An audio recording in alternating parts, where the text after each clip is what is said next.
સુરતના ચોટા બજાર સ્થિત પૌરાણિક શ્રી સંકટ મોચન હનુમાનજી મંદિરે ચૈત્ર સુદ પૂર્ણિમા નિમિત્તે હનુમાન જયંતીની ભવ્ય ઉજવણી કરવામાં આવી.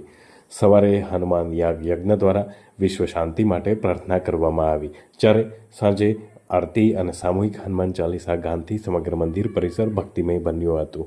હનુમાનજીને સિંદૂર અભિષેક અને અન્નફૂટનો ભોગ ધરવામાં આવ્યો હતો. મંદિરને રોશની અને ફૂલોથી આકર્ષિત રીતે સજાવવામાં આવ્યું હતું. ટ્રસ્ટીઓએ જણાવ્યું હતું કે દર વર્ષની જેમ આ વર્ષે પણ મોટી સંખ્યામાં ભક્તોએ ઉપસ્થિતિ નોંધાવી હતી અને અંતે મહાપ્રસાદ સાથે કાર્યક્રમ પૂર્ણ થયો હતો.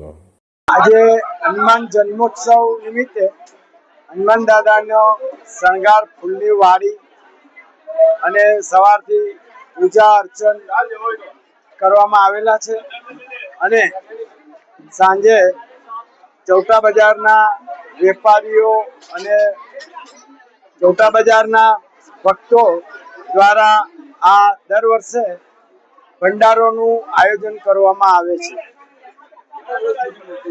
આ મૂર્તિ ઘણા વર્ષો થઈ ગયા, અંદાજે રેકોર્ડ ઉપર 300 વર્ષ જેટલું આ મંદિર જૂનું છે.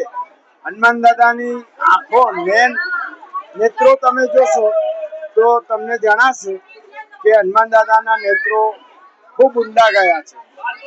વર્ષો વર્ષની આ પૌરાણિક મૂર્તિ છે અને એ મૂર્તિમાં એટલું બધું સત છે કે હનુમાન દાદાની પાસે કોઈ પણ ભક્ત આવીને પોતાની વ્યથા મનોમન કે પ્રાર્થના કરે તો એ દરેક સંકટ દૂર થાય છે અને ધારેલા કામો પણ લગભગ પૂર્ણ થાય છે. આસ્થા એટલી બધી છે કે આજે આટલા પૌરાણિક મંદિરોમાં ભક્તોની ભીડ થાય છે.